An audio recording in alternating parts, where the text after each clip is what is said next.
Candidato, 2 minutos.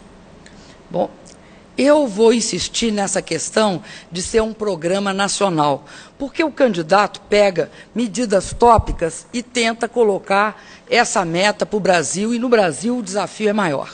Eu queria destacar que nós definimos voluntariamente lá na Conferência de Copenhague, nós definimos uma redução de 36% a 39% da emissão de gases de efeito estufa no horizonte até 2020. Integra essa proposta a redução de 80% de desmatamento da Amazônia. Integra essa proposta a redução de 40% do desmatamento no Cerrado. É bom dizer que nós tivemos, nos últimos anos, uma das maiores quedas na taxa de desmatamento, passando de 27 mil quilômetros quadrados para 7.464 quilômetros quadrados, o que é, de fato, um grande desempenho. Além disso, mantemos toda a nossa política de matriz energética renovável, hidrelétricas, biomassa, principalmente o etanol. E definimos toda uma política agrícola de redução da emissão de gás de efeito estufa, como a rotação lavoura-pecuária, o plantio direto na palha e a recuperação de áreas desmatadas. Eu considero que essa é uma política fundamental para o Brasil. Eu quero dizer que eu tenho um compromisso claro com essas metas que nós assinamos e que são essas metas, as mais avançadas do mundo, cotejando país a país. Não se pode fazer uma avaliação Estado-país. Além disso, eu queria destacar, ainda voltando à Petrobras, que não houve a mudança do nome de Petrobras para Petrobrax, porque o povo brasileiro reagiu, o Congresso e o povo brasileiro. Seu tempo, candidato. Então, eu sou autenticamente do povo brasileiro, porque na época eu não gostei, como muitas pessoas, não aconteceu isso que ela está dizendo, as pessoas não lembram, mas ela está fabulando. Eu acho que na época ela nem soube desse assunto, por isso que está falando coisas fantasiosas a respeito de mudança de nome. Mas vamos ficar na questão do meio ambiente. Eu proponho, eu vou fazer desmatamento zero na Amazônia. Não tem sentido ter mais desmatamento. Segundo, ela diz que limpou, que ajudou a limpar a matriz energética. Falso. Durante a gestão da Dilma, à frente de Minas Energia e à frente da Casa Civil, a matriz energética brasileira ficou mais suja, com mais produção de energia com combustíveis de gás carbônico. E, mais ainda, deixa uma herança pesada para os próximos anos, porque a maior parte dos projetos energéticos que estão em questão no Brasil, estão na ordem do dia, que ela organizou, são intensivos na queimada de carbono. Mais ainda, fala da agricultura. Os jornais publicaram há pouco o governo federal dando crédito para a expansão da pecuária na Amazônia, o que não faz sentido. A pecuária pode se expandir nas áreas já existentes, com um pouco de aumento de produtividade e melhores práticas de exploração do gado. No entanto, o BNDES continuou financiando, portanto, é o contrário também do que ela diz. Em Copenhague, a Dilma se opôs à participação do Brasil no Fundo Internacional do Meio Ambiente. Eu fui a favor, a Marina Silva foi a favor, e o presidente Lula foi persuadido por nós e por outros a ser a favor. A Dilma, naquela época, foi contra esse fundo internacional. Bem, chegamos ao fim do segundo bloco do debate entre os candidatos à presidência da República. Nós voltamos logo após o comercial com o último bloco e mais uma rodada de perguntas entre os candidatos. Eleições 2010, o voto na Record.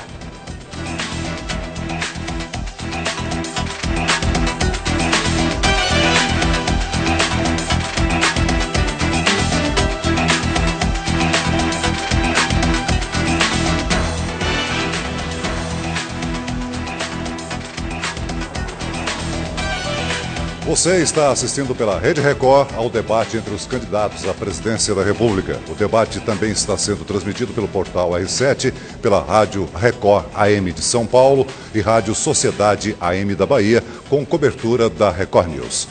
Este é o último bloco do debate, que tem a seguinte regra. Na primeira parte desse bloco, cada candidato fará uma pergunta ao outro no tempo de 45 segundos. A resposta, réplica e tréplica terão 2 minutos. Por sorteio, o primeiro a perguntar será José Serra. Na segunda parte, os candidatos farão suas considerações finais no tempo de 2 minutos, começando com Dilma Rousseff. Eu volto a lembrar que nesse bloco, se houver ofensa nas tréplicas ou nas considerações finais, o candidato ofendido terá 1 minuto para se defender. O candidato José Serra tem, então, 45 segundos para fazer a sua última pergunta.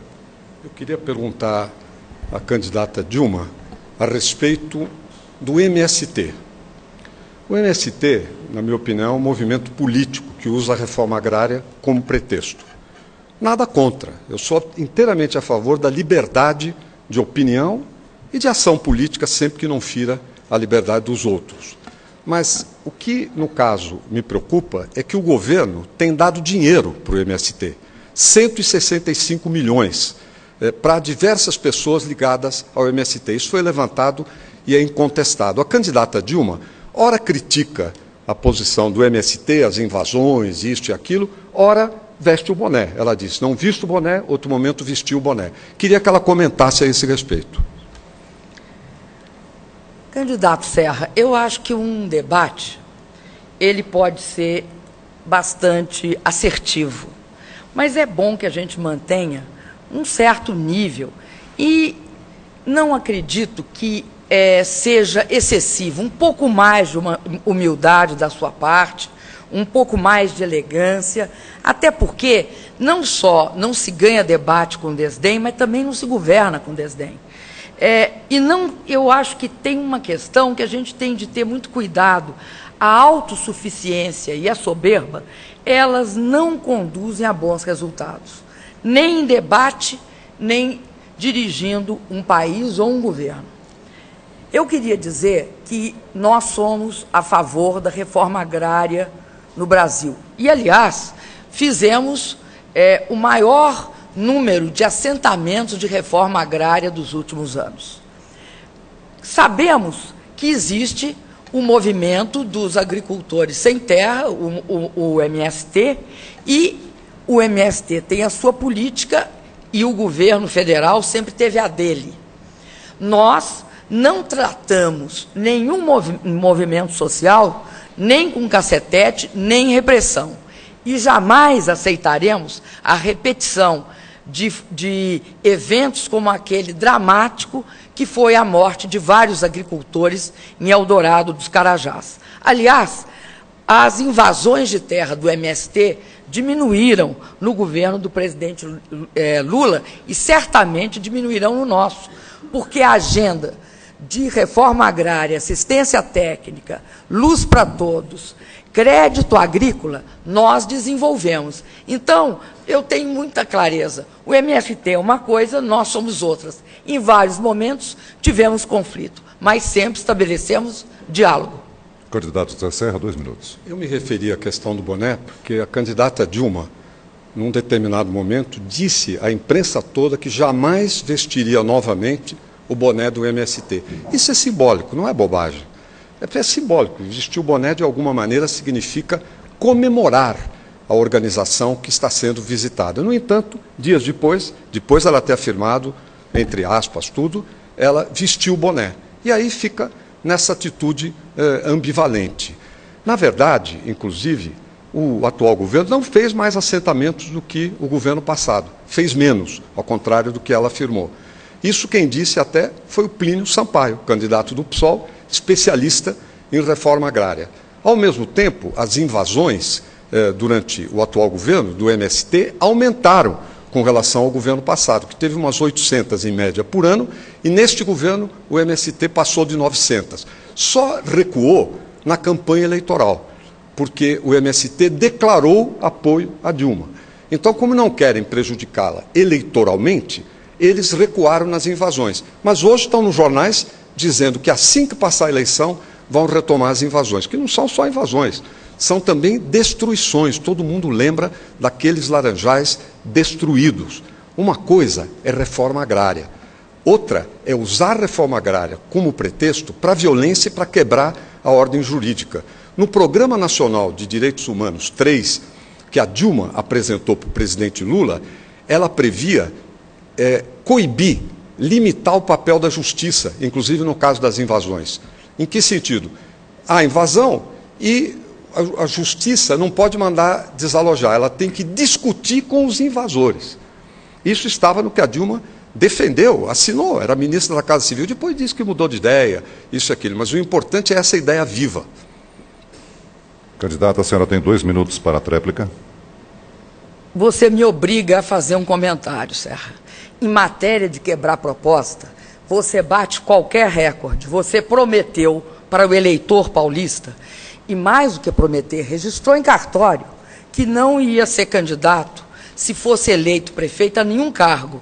E, infelizmente, você rasgou uma proposta que você registrou em cartório. Então, em matéria de proposta, fica muito complicado para você ficar falando qualquer coisa. Aliás, eu não concordo com tudo o que o MST faz. Nós sempre deixamos claro para o MST que a gente era a favor da legalidade. Éramos contra invasão de prédios, tomada de propriedades e também contra qualquer outro tipo de depredação de patrimônio privado ou público. Agora, isso não significa que nós fomos muito mais efetivos na questão de resolver o problema dos sem-terras no Brasil do que vocês. Nós fizemos um programa de eletrificação rural que beneficiou os pequenos, os médios e os agricultores assentados, que saíram da Idade Média e foram para o século XXI, tendo luz elétrica e não candeeiro. Compramos diretamente do agricultor através do programa de compra de aquisição de alimentos, que eu vou expandir. Demos assistência técnica, que eu vou expandir e me comprometo. Criamos todas as condições para que o pequeno agricultor tivesse acesso ao crédito. Eu, inclusive, não só vou ampliar o acesso ao crédito, como vou renegociar as dívidas deles. Então, o que não está certo é você achar que o MST é questão de polícia, o MST é questão de política social, e é isso que nós fizemos. Candidata, a senhora tem 45 segundos para formular a última pergunta ao candidato José Serra. Eu vou voltar a uma questão que, de fato, ele jamais responde. Eu quero entender qual é a política de emprego do candidato Serra. Por quê? Vou repetir. No governo Fernando Henrique Cardoso, geraram 5 milhões de empregos com carteira assinada. Nós geramos aproximadamente 15 milhões, 3 vezes mais. E conseguimos criar, dentro do nosso país, um clima de oportunidade para milhões de brasileiros que têm, através do emprego, acesso à sua dignidade, que têm, através do emprego, o conforto da sua família. O que o senhor vai fazer a esse respeito, candidato Serra?